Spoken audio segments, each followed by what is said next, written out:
Le Starter Show.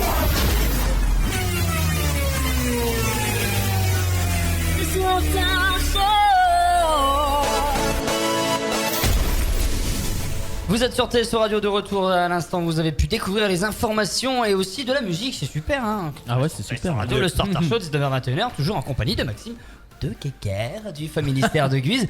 Mon cher Maurice Tarin, parce que là tu prends le rôle de Maurice Tarin. Alors, du coup, Maxime, faut pas être offensé ou surpris de voir un être autour de cette table faire des choses bizarres.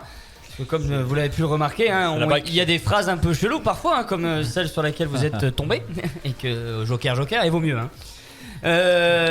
Donc voilà, il y aura parfois à un moment donné, ça peut partir en live. Mais sinon, Maurice Tarin, je te laisse œuvrer pour l'interview de Maxime. Ça fait.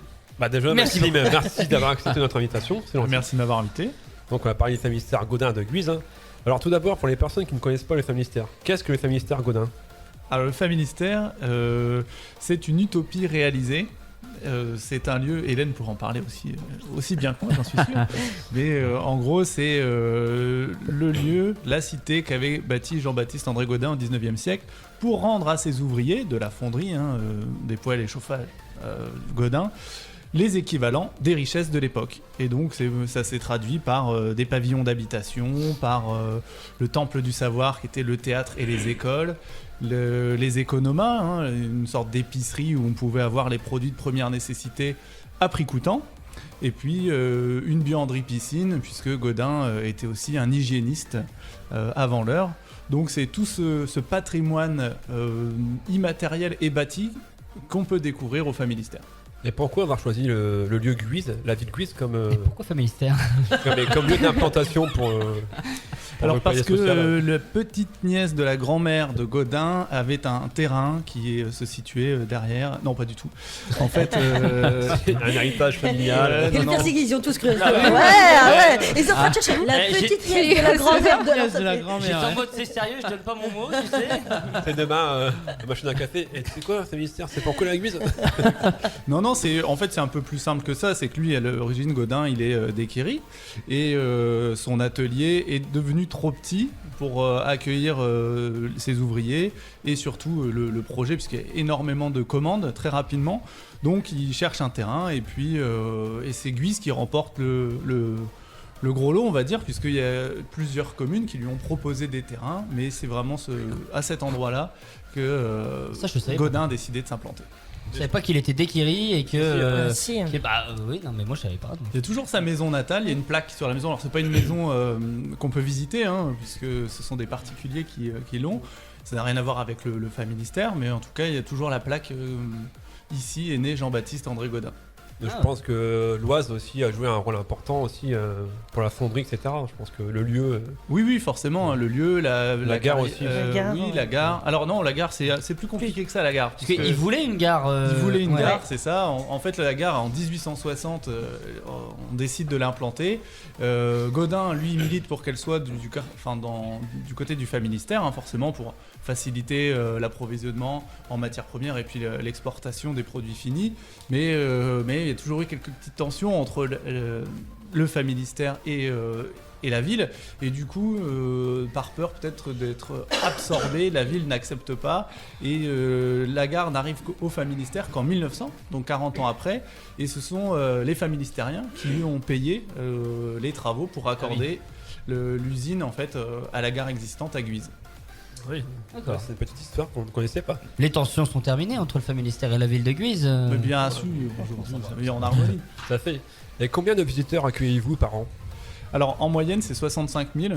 C'était beaucoup moins forcément l'année dernière, mais 65 000 visiteurs en moyenne, et puis je pense qu'on y reviendra assez vite si on a la chance d'être tranquille et de plus être trop contraint par le virus, notamment sur les fermetures, puisque l'année dernière le Familistère a été fermé 200 jours quand même, ce qui est énorme. Sur 365. Exactement.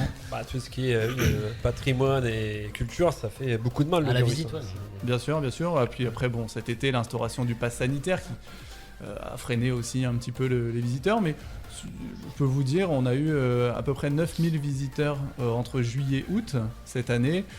C'est à peine moins que l'année dernière, sans passe sanitaire, vous voyez. Donc, C'est-à-dire que le pass sanitaire n'a pas gêné plus que ça les gens pour venir. pas plus que ça, non. Après, je pense que le pass sanitaire, maintenant les gens s'y habituent, donc ça va être pour ça, je pense, après. Bon, on n'a pas trop le choix, mais bon, oui. Oui. Il va falloir qu'ils s'habituent parce Est-ce qu'apparemment. Est-ce que le Family-Star Godin est le premier lieu le plus visité de l'Aisne, le premier musée de l'Aisne Oui, c'est le premier site touristique de l'Aisne. D'ailleurs, le Family-Star a reçu le deuxième prix du prix Sileto en 2015, donc c'est qui veut dire le deuxième meilleur musée européen. Oui. Alors, quels sont les atouts du Family-Star ? Les atouts au niveau touristique ? Oui. Alors je pense que c'est principalement la richesse de l'offre, parce qu'on est sur un lieu, alors c'est un patrimoine bâti et immatériel, on en parlait, mais il y a énormément de choses qui sont faites et qui existent pour des publics variés. C'est-à-dire que si vous êtes du secteur et que vous connaissez le Family-Star parce que vous y êtes allé, vous pouvez quand même y aller régulièrement pour la saison du théâtre par exemple. Ça intéresse aussi les visiteurs de l'extérieur d'assez loin, puisque on est sur quelque chose d'unique au monde. L'utopie réalisée de Godin, ça a été fait nulle part ailleurs. Et dans notre époque actuelle, où finalement je pense que les gens sont aussi un peu en quête de sens, parce qu'on se dit, surtout après la remise en cause avec le Covid, où on est resté chez nous, on est resté cloîtré. On nous a dit ce que vous faites finalement c'est pas essentiel, restez chez vous. Donc aujourd'hui c'est une vraie résonance de se dire qu'on est sur un lieu équitable où on a expérimenté une société nouvelle et certainement meilleure aussi pour l'époque. Et puis en plus, le Family-Star est tout le temps perpétuellement en travaux, parce qu'il y a toujours des changements, comme la place, il y a le projet Utopia qui a fait il y a 20 ans, je crois maintenant. Alors le projet Utopia a démarré en 2000, Ouais, exactement, et avec pour objectif de remettre ce patrimoine bâti vraiment sur pied, comme il pouvait l'être au 19e siècle. Et donc ce sont d'énormes travaux qui sont lancés, puisque, encore une fois, les 3 pavillons d'habitation, les économas, la buanderie, piscine, tout ça, qui étaient pour la plupart à l'abandon il y a une vingtaine d'années. Donc un énorme travail de restauration, puis on est sur un monument historique, donc forcément ça prend un peu de temps, parce que les études sont menées pour faire les choses vraiment bien et pas à l'arrache, quoi. C'est ça. Exactement. Mais moi j'ai habité au Family-Star il y a une dizaine d'années, quinzaine d'années, et donc j'ai connu aussi la fameuse grande place du Family-Star. Oui. Avant il y avait des pavés, et maintenant ça a complètement changé, et c'est une grande différence qu'il y ait aussi des arbres en plein milieu de la plaque, etc. Donc, T'as les yeux qui pétillent. mais non, mais Family-Star à Guise, voilà, c'est notre patrimoine, quoi. À Il y a une Guise, dizaine, quinzaine d'années, je pensais que c'était il y a un mois que tu y habitais au Family-Star. Non, Family-Star Cambrai. Ah pardon, excusez-moi. On est Il y a sur, Family-Star Cambrai, Family-Star Landrecy aussi. Oui, Non, qui ne font c'est pas vrai. partie du musée, de France. Ouais. C'est pour ça que je ne dis rien. Family-Star Landrecy, c'est pas l'actuel siège du Comcom? Si. Ah oui, maintenant. Non, c'est à côté. D'accord, C'est à côté. ok. Et c'est appelé Family-Star Landrecy. Et c'est aussi une œuvre de Godin ou... Oui, bien Ah oui sûr, bien sûr. ouais, C'était ouais. des habitations aussi. Et pourquoi ça fait pas partie du même... Pourquoi ça n'a pas fait partie du projet Utopia ? Parce que ça avait été soumis, me semble-t-il, aux habitants de l'époque, et qu'ils n'avaient pas forcément choisi d'intégrer le projet. Un peu plus excentré par rapport au reste aussi, je sais pas.